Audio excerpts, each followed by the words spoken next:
Filibuster receives sponsorship from the Ehrlich Law Office, Discrimination, Wage, and Litigation Solutions for Northern Virginia and the District of Columbia. They want you to know that your rights matter. You deserve to be free from harassment, and you deserve to work. They cover workplace discrimination and wage theft, non-competition and non-solicitation litigation, civil rights, takings and disability, and a lot more. For a free consultation, go to ehrlichlawoffice.com/filibuster.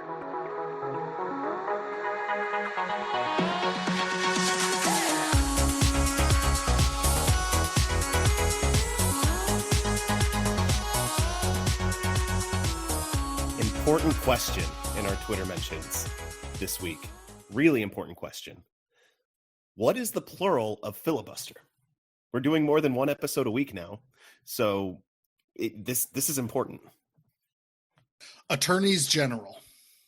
Yeah, our friend Tim Ostlund Foss asked this question in reference last week to the fact that we're back to our regular season schedule. And his question was just, is it not filibuster for multiples? And I said that if this comes up on the show, and now it has, we're going to be sidetracked for a week. So sorry Welcome to our this listeners. week's show, everyone. The whole show is only about whether it's filibusters or filibuster or some other option. I think the only way to settle this, Jason, is with a binding Twitter poll. Yeah, I feel like it has to be. I know. My guess would be, I think we need a concurrent resolution. But so I think it has to be concurrent Ben. between our vote and the Twitter poll. Oh, that's fair. We get a say, is what you're saying. Yes, and not just by voting ourselves in the Twitter poll. Right. No. It's our podcast. We get equal weight to what the Twitter poll is, but the Twitter poll gets equal weight to what we say. So do we want to say what we say or save it for next week? I mean, we might as well put our cases out there since people are going to have to vote. This is your chance to influence. Fingers, thumbs on the scale. Yeah, exactly. Filibuster. I agree. I can't argue against filibuster. I cannot. I don't know that I want it to be filibuster, but I cannot for the life of me argue against it.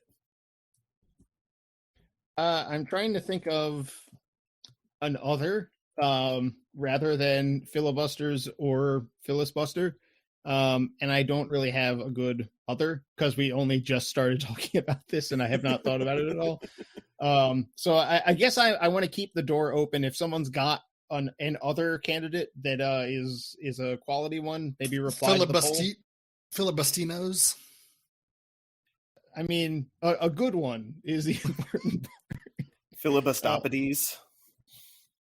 We're getting further and further, I think, from the core of what multiple episodes of Filibuster should be. These are progressively less, I feel like, related. But also, these might be as good of a Filaroni pizzas. Right. See, this is because then you could also ask, well, shouldn't it be Filaroni's pizza? No, that's possessive. Filaroni is my uncle. We're gonna end up in an infinite loop very fast, I think, because of the way we can just move the S to the other word over and over again, or the other syllable, and trap ourselves. What about this? Cilaroni's pizza. You have the S at the beginning. I feel like we've lost all connection, and yes, I feel like make we're it now wrong.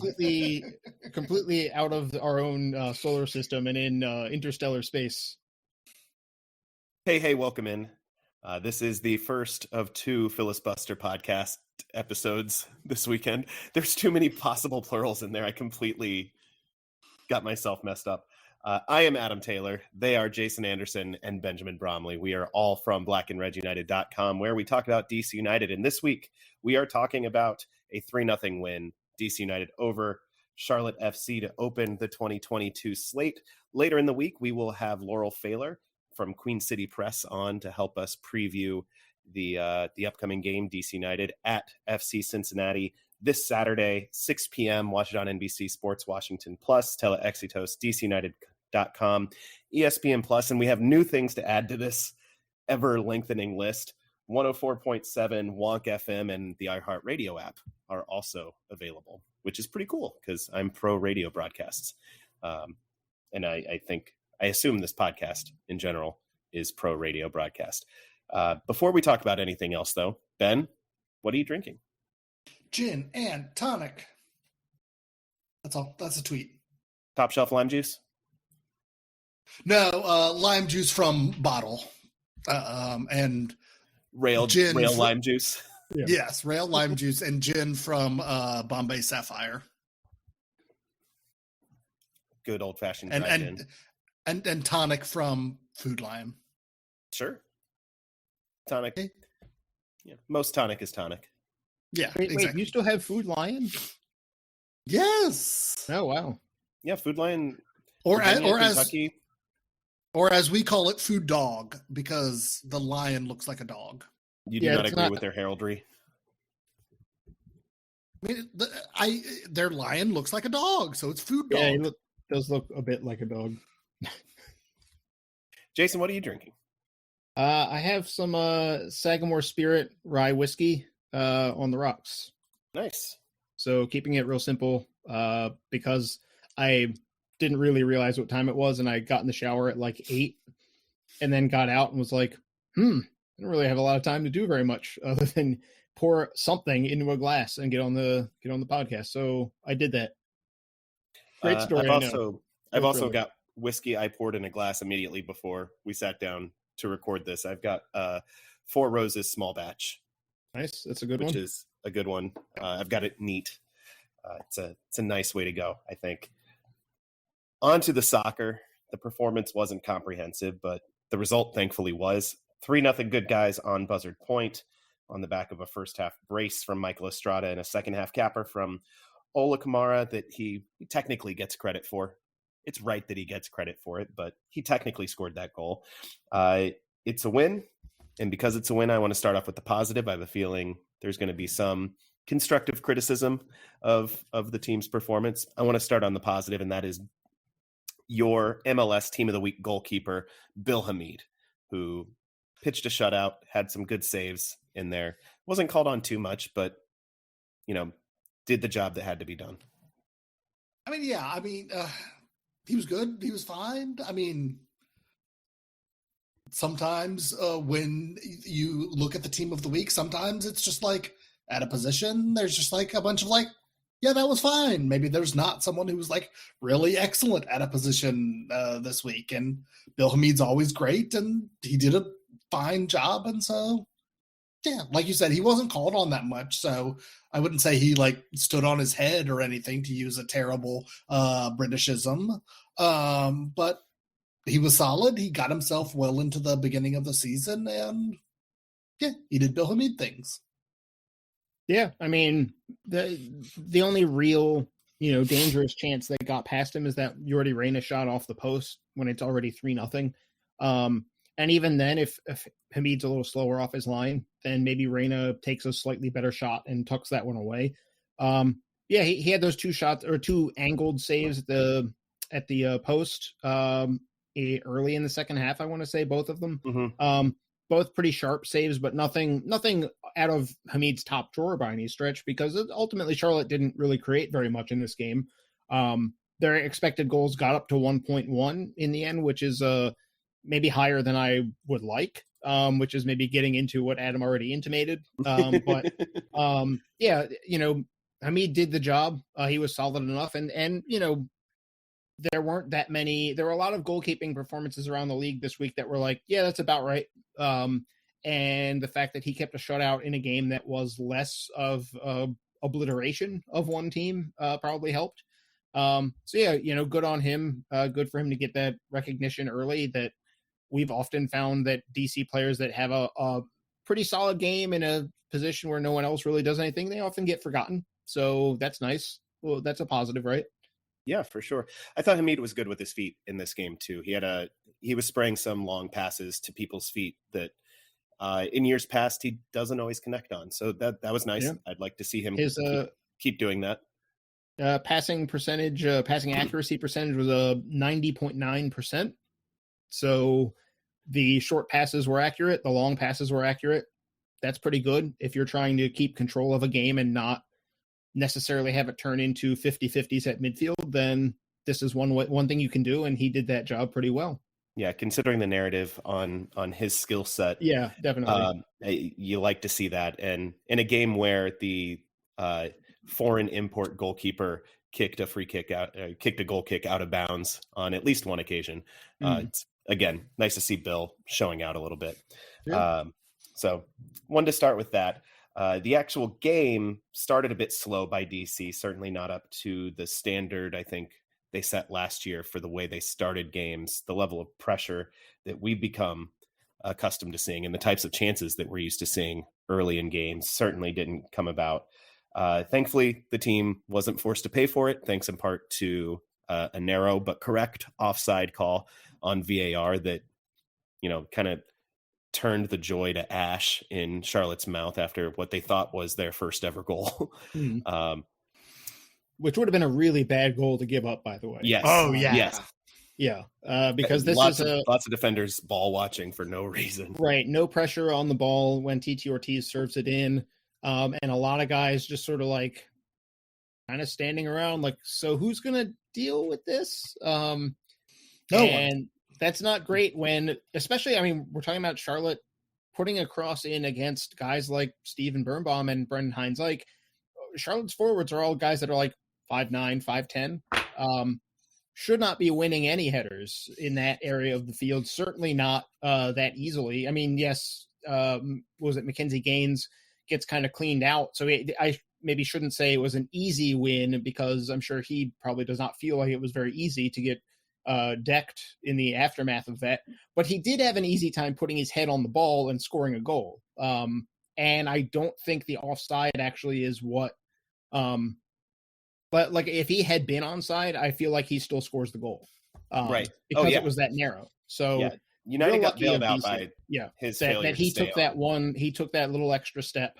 Correct call, like you said, Adam. And glad that VAR is in place for that kind of thing, because that's not one where it's like, how does the referee not get that right? Why do we need VAR to bail them out? This is a basic error. This was real slim. And this is the kind of thing that, back in the day, there's no way there's no talking to, this goal would have stood before VAR, despite it. And then we would spend the whole week being like, well, he was offside though. And probably no one would care because it'd be like, Charlotte scored their first goal. Hooray. After the game, Losada was quick to point out that, this was something that he's like, we do need to recognize that there was a moment, there were moments early in the game, especially that goal, that really could have turned it a different direction. Give some credit to DC for stabilizing somewhat after Waking that. up. I wouldn't go so far as to say waking up. I think they didn't really wake up until they got the penalty. Yeah. But they sort of got going a little bit. There was not really anything that happened between very little was going on from after their goal getting called back to the penalty. It was kind of a lot of the game being stuck in midfield. Yeah, which is not really what you expect from DC United, the way they like to press and only playing two in central midfield. Although in this one, it was kind of weird. We saw Brad Smith and Julian Gressel both flaring inside into kind of the attacking midfield space, which was in the build-up, which I didn't expect. And I wonder if we're going to see more of that. Well, and I think part of it was, I think the central midfield of DC United had some issues. I think they, like, Russ Knaus was obviously out for this game, and they didn't re-sign Junior Moreno or Felipe for reasons that make sense, but also they didn't sign really that many replacements until they didn't sign any like proven replacements, and so they're trying to figure out, based on the people they have, the people they drafted, how that central midfield is going to work. And so it's the first game of the season. Things are still working out, but I at least in the first half, I thought that their central midfield was very passive and very reactionary, and I think that's part of the reason why Gressel and Brad Smith had to do things to connect the ball through, is that the central midfield wasn't doing it, so they had to try and make things happen. I agree with you that central midfield was not what we wanted, but this looked orchestrated. This looked like something that had been practiced, not just something that they were doing in the moment. It looked like almost like NFL routes they were running to get into that central zone. So just something I'm going to keep an eye on. I'm not reading anything into it right now, but as Jason indicated, the game turned, I think it's fair to say, when Griffin Yao won a penalty in the 34th minute. Can I interrupt with just something that I've just noticed from the data that's available, just to sort of underline the central midfield situation that is something that we're going to have to keep an eye on. Moses Nyeman finished his portion of the game anyway with 3 defensive actions recorded. That's not very many. No. While Drew Skundrich was on 16. Wow. So Drew Skundrich was extremely busy in terms of defensive actions, and not that deep either, which is good. It's a lot of it was in DC's half, but I think 5 of them are well into Charlotte's half, so that's a plus. But it can't be that unbalanced. It has to be a more equal distribution there. Especially the reporting from Steve Goff was that Knaus's injury is a groin injury. Groin injuries it's not usually a 1 week thing. I would assume that like April would be the earliest we see Knaus back. Hopefully early. I don't know about April, that. That might be, that's on the longer end. But I would say at least these next 2 games. I would not count on seeing him against Cincinnati and Chicago. We'll get into Cincinnati. Yeah, hopefully we don't need Knaus for Cincinnati. Yeah. Well, since we're talking about central midfield, I do want to shout out a debutant in this game. Super draft pick rookie Sofian Jafal got in for Nyeman in the second half. Mm-hmm. Came in and looked pretty good, I thought.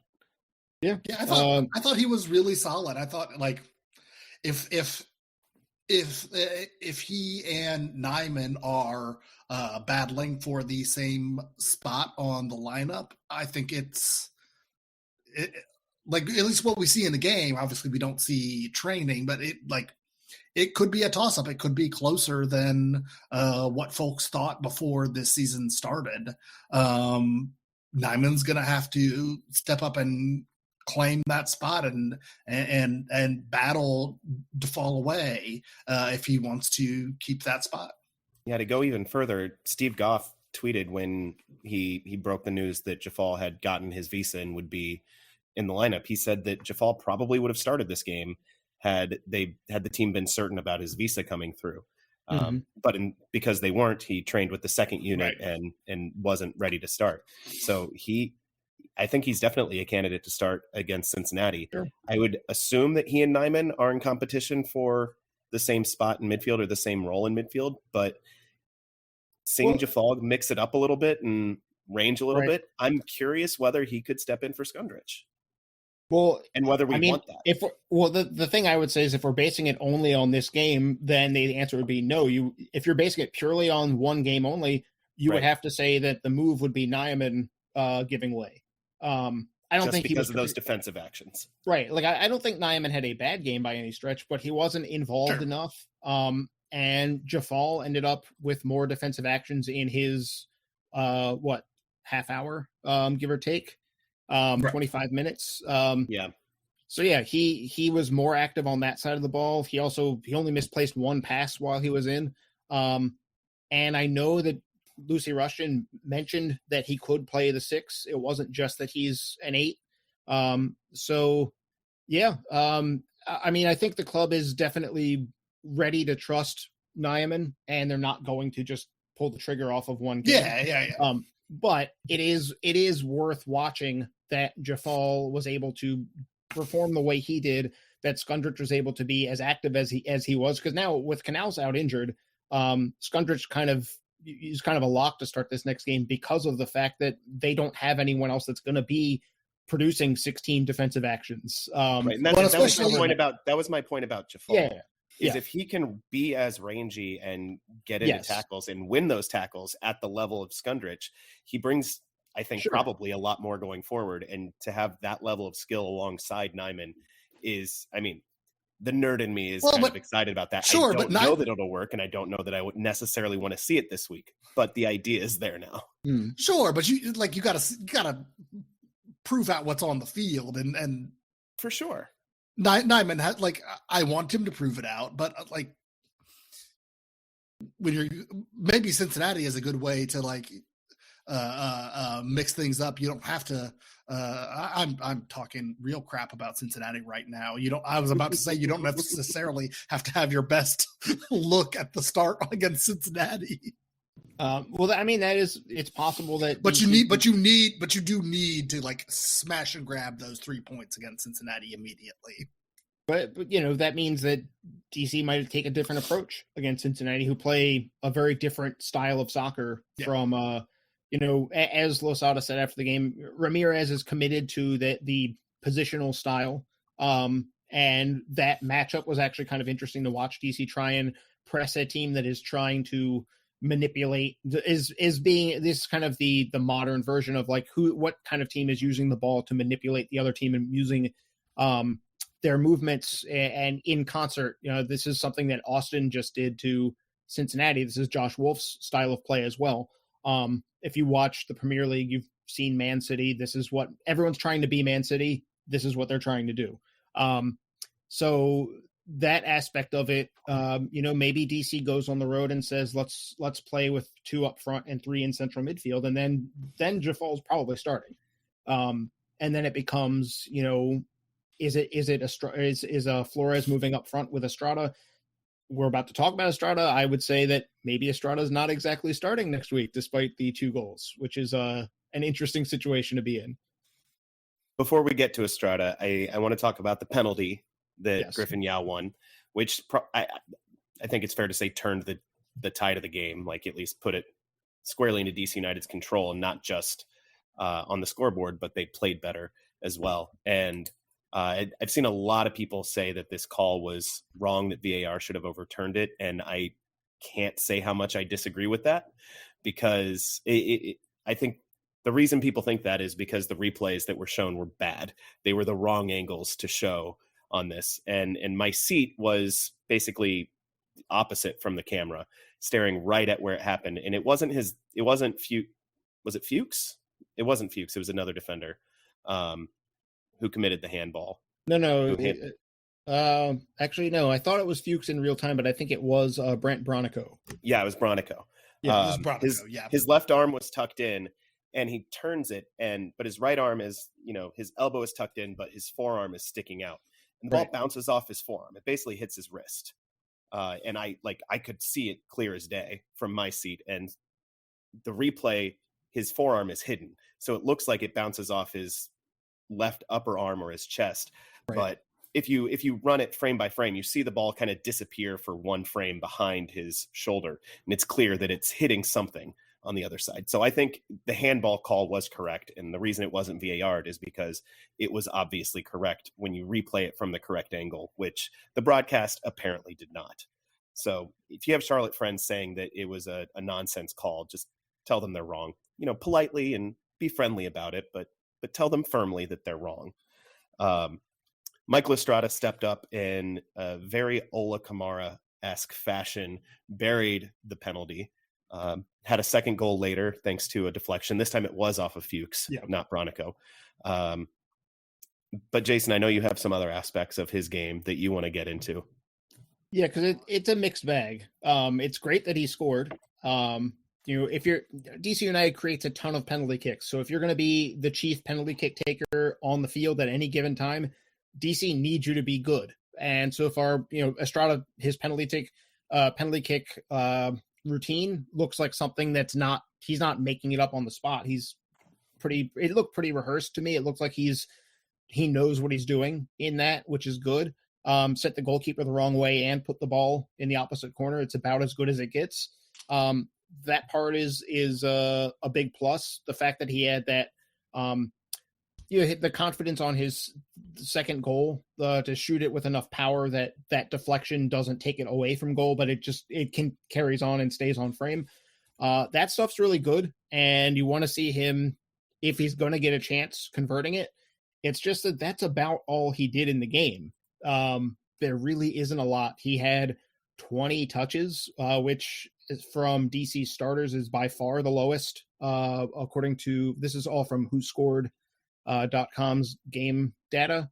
He only completed 43% of his passes, and that's because he only attempted 7. So it's 3 out of 7, which is not great. You need to get on the ball more. He had 0 recorded defensive actions, which for a team that high presses like this, you got to have some. Yeah, DC's forwards last year were not piling these up by any means, but 0 is not enough. And then on the ball, he had more giveaways, not being dispossessed, but giveaways in terms of a rough first touch or what have you. More of those. He had 6, which is more than anyone on either team had in the game. So kind of across the board, he was a little absent outside of the goals, which is a classic goal poacher thing to do, which is fine if you're scoring. But if you're not scoring, it's a big problem. Ola Kamara comes off the bench and actually attempted more passes. His passing accuracy was up around 83%. He had a defensive action recorded, unlike Estrada, in a game where he came in and it immediately became 3-0, and he still ends up with more defensive recorded defensive actions than Estrada did. And there's also a clip that I tweeted out. We're recording on Monday, so if you see this later, you have to go find my tweets from Monday. But it's a clip from someone that works for Charlotte. They put a clip out breaking down a good moment for Charlotte where they played through DC's pressure. And then it ended up with Jordi Reyna's header that ended up going straight to Bill Hamid, but it ended up with a shot on goal. It was a pretty decent look on goal for Charlotte. And the kicker for DC is that they have a really well-structured press in this. Charlotte is in trouble. I kind of disagree with the guy pulling this as a clip as a great example, because Charlotte's in deep trouble until one thing goes wrong for DC, and it's Michael Estrada stays behind Christian Makoun and lets him go, and Makoun moves into the only window that Jalen Lindsey has. DC has him trapped 2v1 on the touchline. He has nowhere to go. His options are to use his weak foot to just sort of scoop the ball up the touchline blindly and hope that it works, or get out of a 1v2 on the touchline, which he's probably not going to do. Most players cannot do that reliably. Especially in defense. Right. The only thing that can save him is Makoun moving into a gap where there's a window to pass between Flores and Smith. And not only does he make that pass to Makoun, who has like 2 yards on Estrada, he's not just open, he's like escaped him entirely. He then has like 30 yards to advance the ball without having to make a pass. And all of a sudden DC is scrambling because they've committed numbers to the press. This is what happens. This is something that happened last year in the season opener. If we think about when NYCFC scored their goal in that game, DC overcommits to the press, but leaves a window for the other team to escape because someone doesn't do their job.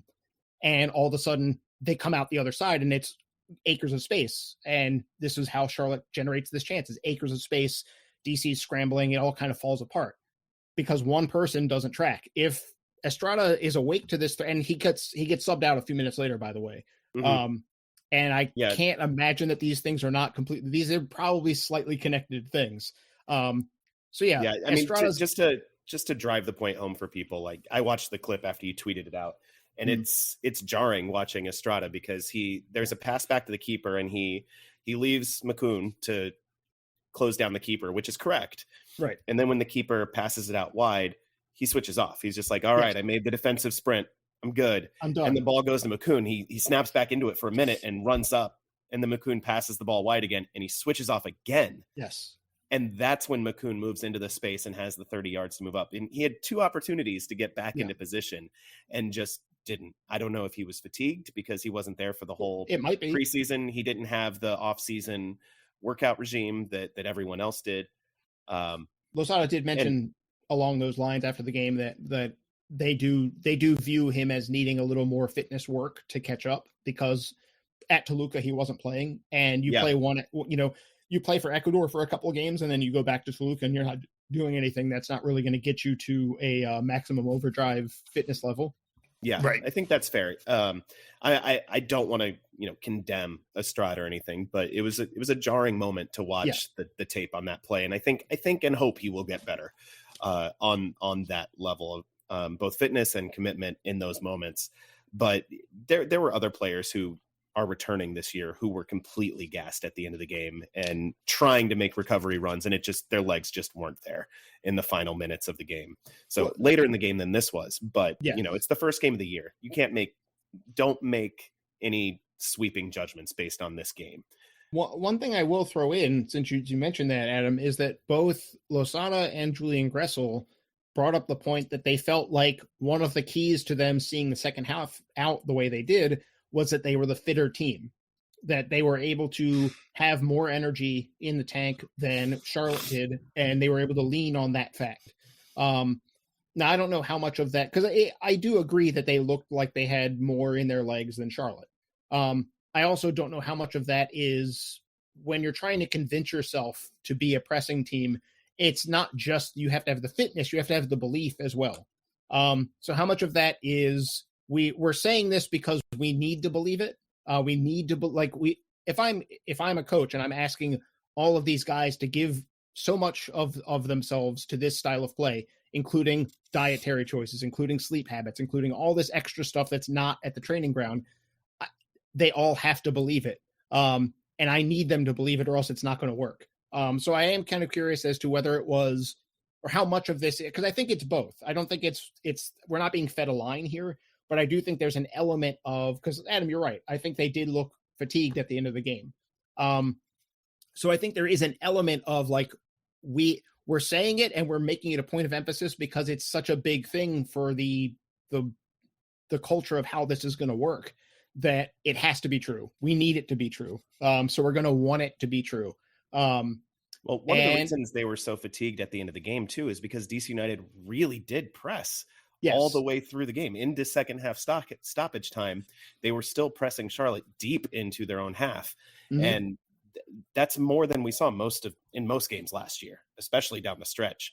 United because they were early. They didn't have the legs to do that. They were gassed. Yeah, exactly. And so I think there were a few different reasons for that. One of them is Losada showing the team, yes, you can press for the whole damn game. You mm-hmm. have that ability, especially when we're not on short rest, and we're not going to be for most games this year. So we can do that. We can press all the way to the end. And so if we need a goal at the end, we can keep doing it. And also, this is a way to build fitness, because you are working at a more intense level in games than you mm-hmm. are in training most of the time. So these players now, not only do they know they can do it, it'll be easier next time, physically and mentally, to keep pressing. Yeah, so an interesting note after the game on this sort of the fitness note. Last year you would see a few players that had subbed in, and the guys that didn't play would be doing some running and whatnot. There's a load management aspect to it. The program has changed this year. It's different people doing things a little differently, and it looked to me more intense post game for the guys that didn't sub in, especially like Gausu Samake was having to.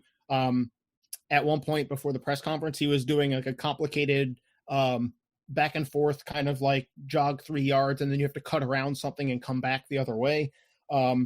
So it looked like, if anything, that the fitness side of this, the demands might be even slightly higher this year. Or maybe they're at a stage where they're like, we still have building to do.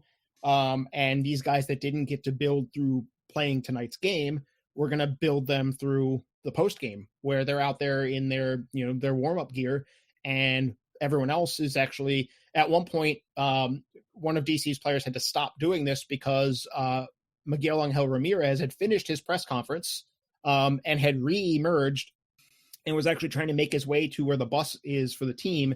And there were still Charlotte fans lingering. And so he was like shaking hands and waving to people and whatnot. And it was kind of like right up against where DC was trying to do their work. So they had to sort of wait for him to finish his walk by. But it's an interesting thing to have seen, because this is the first real exposure we get to the team. We haven't been around them because they've been away from the area for most of preseason. And then we're still in a pandemic. So we still have situations where you can't really go. There's been one open training. Unfortunately, I don't know how that's going to work for any of us, because it is far. It is far. And day jobs are a thing. Yeah. Yep. Anything else you guys want to talk about for this game, or shall we call it an episode? I want to throw a little shout out for Griffin Yow's second half. His first half, I feel like pretty uninvolved. Other than winning the penalty. Yeah, he wins the penalty, and the effort was there. It just he wasn't able to translate it into much. He wasn't able to get on the ball very much. He wasn't able to win the ball very much. But in the second half, the effort was even higher from him. And this is a big start for him, because I don't think they entered the season planning on him being a starter. I don't think with everyone fit that he necessarily is going to continue being a starter. But he's got competition from an MLS experienced player like Adrian Perez, who played well last year. And the fact that they were willing to give him the nod, even with Perez getting a full week to recover from whatever it was that kept him out of the preseason finale, and make an impact on the game. This is the classic, in a way, it's like the classic Griffin Yow thing, that this goes back to something Ben Olsen said, which is that Yow gets involved in a lot of these like scrappy sort of situations that come out well. He scores a lot of deflected goals. He scores a lot of goals on rebounds, things like that. And this is a deflection. It's not a deflected goal, but it leads to a goal. And it's just something that he hasn't. And I think most of his second half involved him pouncing on things and just being quicker to a loose ball, basically. But yeah, being that high energy option. I think Matt Doyle said that he saw some Paul Arriola 2.0 in Yow, which might be taking a little too far at this juncture, at least. But the fact that he was out there, and it wasn't just that first half wasn't representative of the whole game for him, I think is a big deal, because he's going to need to be an option, especially right now when the roster has only 25 players. They don't really have the option of pushing Drew Skundrich up as a pressing member of that front three right now, because he has to be back in the midfield. Well, especially when we're getting no creativity elsewhere. We need creativity where we can get it. Yeah, and it's a different kind of creativity too. Because it's not that like, sizzle reel stuff. It's just that like it's sort of instead of picking the lock, it just sort of like Yow's more like it's closer to the Arriola kind of creativity. Yeah, we're just that constant insistence that something is going to happen, and eventually it does. Yeah, going back to the last preseason game too, Griffin Yow has come on strong as the game went on. He's grown into the games. Hopefully he can start figuring it out earlier in games and keep getting minutes to do that until Taxi Fontas arrives, and even after. Yeah. But it's good to see that he's not fading in games. At least he's growing into them. He's just got to step it up earlier a little bit and figure it out a little quicker. Speaking of Paul Arriola, though, shout out to him. Led the league in expected goals plus assists this week with like 1.5, which for a single game is something. That's fair, Ben. I don't care. That's fair. I still like him. I wanted to shout him out. I like him. I don't give a crap about what he does in MLS now. See, Ben, I was going to ask, is this about he's just not on your team, or is that he has gone to the Western Conference and you're questioning whether the Western Conference exists or not? Yes, both. Okay. That's fair. That'll do it for this episode of Filibuster. Be sure to check back later in the week when we talk to Laurel Pfaller from Queen City Press. If you are a Patreon patron, you can listen to that now, actually. Now that you've listened to this episode, it'll be available at patreon.com/filibuster. If you want to access to that, you can go to that website and pay us money, and you will get early access too. For all our other coverage of DC United and the Washington Spirit and other soccer interests, go to blackandredunited.com. You can find us on Twitter at blackandredu, at filibusterdcu for the podcast. Find me on Twitter at 202AMT. Find Jason at JasonDCSoccer. Find Ben at Bromley Soccer. Send your emails to filibusterpodcast@gmail.com. Questions, concerns, hate mail, love letters, advertising inquiries. We're happy to receive anything. Honestly, we are. We read it all. We don't always answer, but we read it all. Anything? No. Not anything. With anything. Within reason. Download, subscribe. Ratings and reviews are very helpful wherever you get your podcast. Please tell a friend about the show. Word of mouth has always been and always will be the best form of advertisement. That's it. For Jason and Ben, I'm Adam. We'll talk to you again real soon. Say goodbye, Jason. King Kazu turned 55 last week and is still playing professional soccer, which makes him still the best player in the world. Happy birthday, King Kazu.